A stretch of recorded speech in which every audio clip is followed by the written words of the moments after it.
ओम नमः शिवाय। शिव जी सदा सहाय। ओम नमः शिवाय। गुरु जी सदा सहाय। जय गुरु जी। शुक्राना गुरु जी। ओम जय भोलेनाथ बाबा की। जय भोलेनाथ। ओम काली ओम काली ओम काली। जय शेरावाली माँ की। जय शेरावाली माँ की। जय दुर्गा जी की। जय काली माता की। आज मैं कालिका पुराण का तीसरा अध्याय प्रारंभ करने जा रही हूँ। जय माँ काली की। जय माँ काली की। बसंत आगमन वर्णन। महर्षि मार्कंडेय जी ने कहा, तभी से लेकर ब्रह्मा जी भी समय में ही परिपीड़ित होकर चिंतन किया करते थे कि भगवान शंभु ने मेरे केवल कांता के प्रति अभिलाषा को ही देखकर मुझे बुरा कह दिया था। वही शंभु अब मुनिगणों के ही समक्ष में दाराओं को किस तरह से ग्रहण करेंगे, अथवा कौन सी नारी उन शंभु की पत्नी होगी और कौन सी नारी है जो उनके मन में स्थान बनाकर अवस्थित हो रही है, जो योग के मार्ग से भ्रष्ट करके उनको मोहित करेगी। उनका मोह न करने में कामदेव को भी समर्थ नहीं हो सकेगा। वह तो नितांत योगी हैं। वह वीरांगनाओं के नाम को भी सहन नहीं किया करते हैं।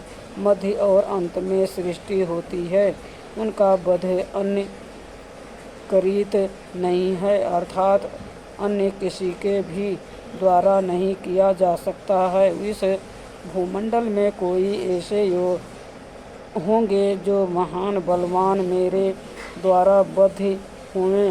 कुछ भगवान विष्णु के वारणीय हैं और उपाय से कुछ शंभु के हैं, और उस संसारी भोगों में के सुखों से विमुख तथा एकांत विरागी भगवान शंभु के विषय में इससे अन्य कोई भी कर्म नहीं करेगा, इसमें संशय नहीं है। लोकों के पितामह लोकेश ब्रह्मा जी यही चिंतन करते हुए वह आकाश में स्थित होते हुए उन्होंने भूमि में स्थित दक्ष आदि को देखा था।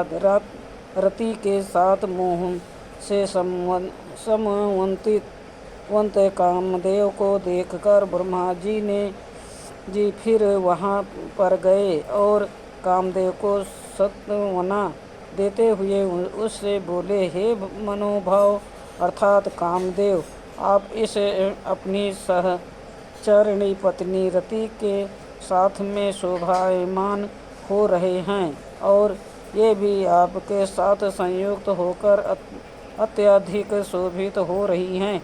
जिस रीति से लक्ष्मी देवी से भगवान हृषिकेश और जिस प्रकार से हर प्रिया उन भगवान विष्णु से शोभायुक्त होती हैं, जैसे चंद्रमा से रात्रि और निशा में से चंद्रमा शोभायमान होता है, ठीक उसी भांति आप दोनों की शोभा होती है और आकाश आपका दंपत्य पुरस्कृति होता है।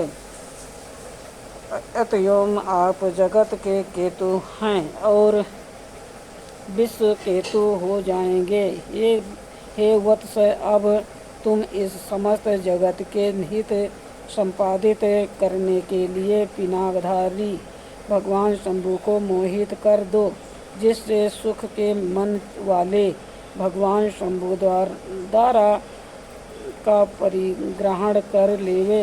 किसी भी विजन के मन में भगवान विजन देश में स्निग्ध प्रदेश में पर्वतों पर और मसरिताओं में जहाँ पर इस गमन करें वहाँ पर ही इसके साथ उनको मोह युक्त कर दो।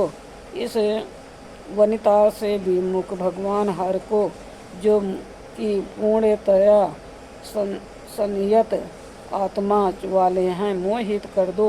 तुम्हारे बिना अर्थात केवल तुमको छोड़कर अन्य कोई भी इस भगवान शंभु को विमोहित करने वाला त्रिभुवन में नहीं है। हे मनोभाव, भगवान हरि के सनुराग हो जाने पर अर्थात दंपत्य जीवन के सुख भोगों के अभिलाषी होने पर आपके साप की भी उपशांति हो जाएगी। इस कारण आप इस समय अपना ही हित करो। हे कामदेव, अनुराग से युक्त होकर जब शंभु अब वराह रोह की इच्छा करे तो उस अवसर पर तुम्हारे उपभोग के लिए ये तुमको संभावित अवश्य ही करेंगे। इसलिए जगत की भलाई करने के लिए तुम भगवान हरि के मोहन करने के क्रम में पूर्ण यत्न करो। महेश्वर को मोहित करके आप शिव के केतु हो जाओ। ब्रह्मा जी के ये इस वचन का श्रवण करके कामदेव ने ब्रह्मा जी से जगत का हितकारी जो तथ्य था वो कहा था। कामदेव ने कहा, हे विभो, मैं आपकी आज्ञा से अवश्य ही शंभु का मोहन करूँगा, किंतु हे प्रभु, पोषित रूपी महान अस्त्र जो है उस कांता को मेरे लिए आप सृजित कर दीजिए। मेरे द्वारा शंभु के सम्मोहित करने पर जिसके द्वारा उसका अनुमोहन करना चाहिए, हे लोकभृत, उस परम रमणीय रमा का अति आप निर्देशन कीजिए। उस प्रकार की उमा रमा को मैं नहीं देख रहा हूँ जिसके द्वारा उनका अनुमोहन होवे। अब हे धाता, कर्तव्य यही है कि अब कुछ उसी तरह का उपाय करें।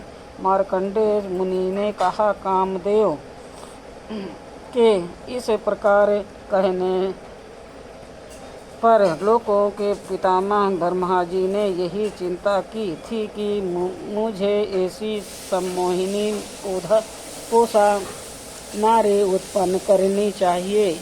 इस चिंता में समाविष्ट उन ब्रह्मा जी को जो इसके अंतर निश्वास विनीह सुश्रित हुआ था, उसी से बसंत ने जन्म धारण किया था, जो उनकी पुष्पों के समुदाय से विभूषित था। वो ब्रह्म की सहती समूह को धारण करने वाले मुकुलित अम्र के अंकुरों को सरस के सुको ढाक के पुष्प को साथ लिए हुए प्रफुल्लित पदप वृक्ष की भांति शोभित हुआ था।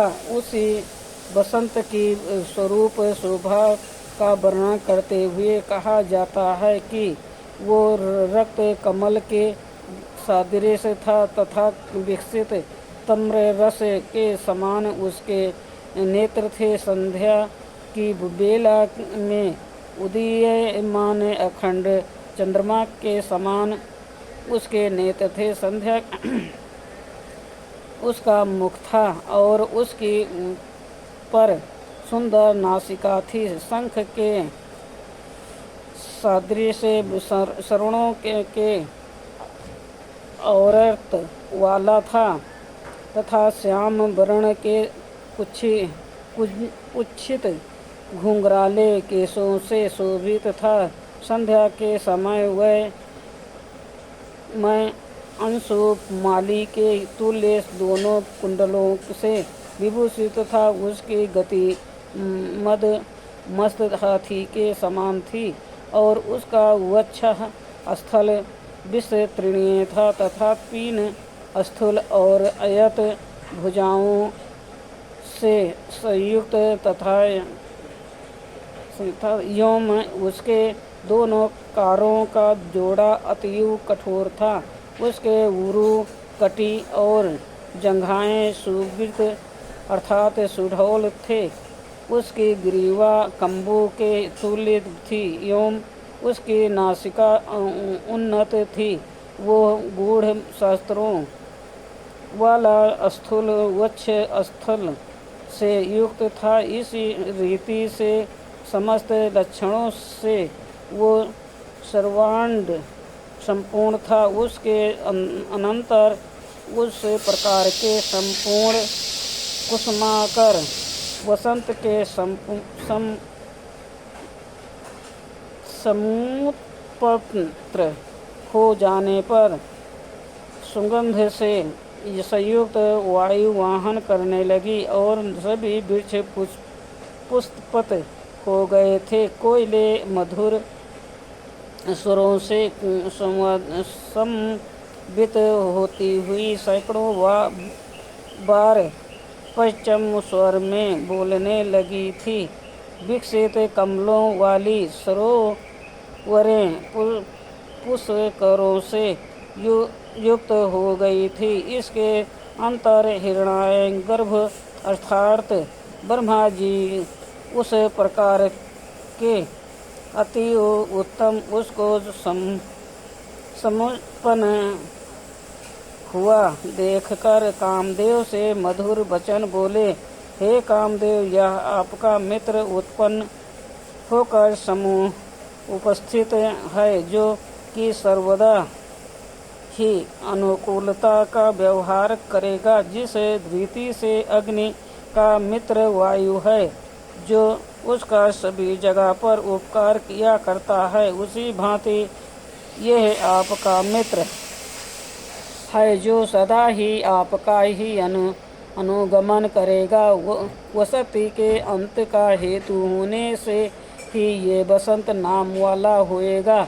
इसका कर्म यही है कि सदा आपका अनुगमन करे तथा वो लोगों का अनुरजन किया करे। ये बसंत श्रृंगार है। यह बसंत और बसंत में मलायन नील वाहन किया करता है। आपके बस में ही कीर्तन करने वाले भाव सदा सुहद हुए।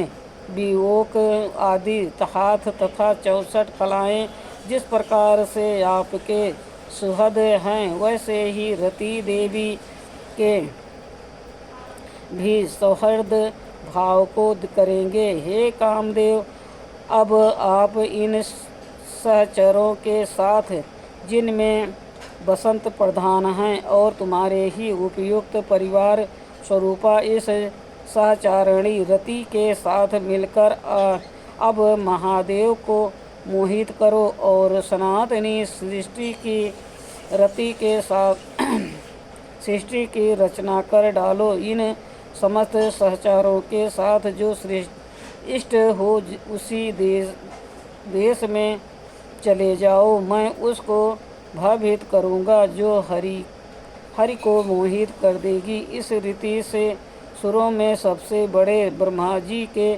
द्वारा कहे गए वचनों से कामदेव परम हर्षित होकर अपने गणों के सहित तथा पत्नी और अनुचरों के साथ उस समय में वहाँ पर चला गया था। प्रजापति दक्ष को तथा समस्त मानस पुत्रों को अभिवादन करके उस समय कामदेव वहीं चला गया था जहाँ हर भगवान शंभु हैं। उस अनुचरों के सहित कामदेव के चले जाने पर जो कि श्रृंगार भाव आदि से संयुक्त था, हे द्विजो तमो पितामह ने दक्ष प्रजापति से मरीच अत्रि प्रमुख मुनीश्वरों के साथ में कहा था। आज का कालिका पुराण का तीसरा अध्याय संपूर्ण हुआ। ओम काली ओम काली ओम काली। जय काली माँ की, जय शेरावाली माता की, जय भैरवनाथ बाबा की, जय गुरु पा की, जय गुरु जी की जय। ओम नमः शिवाय। शिव जी सदा सहाय। ओम नमः शिवाय। गुरु जी सदा सहाय। जय गुरु जी, जय गुरु जी। जो काली पुराण पढ़ने में भूल चूक होगी माफ़ करना, जय।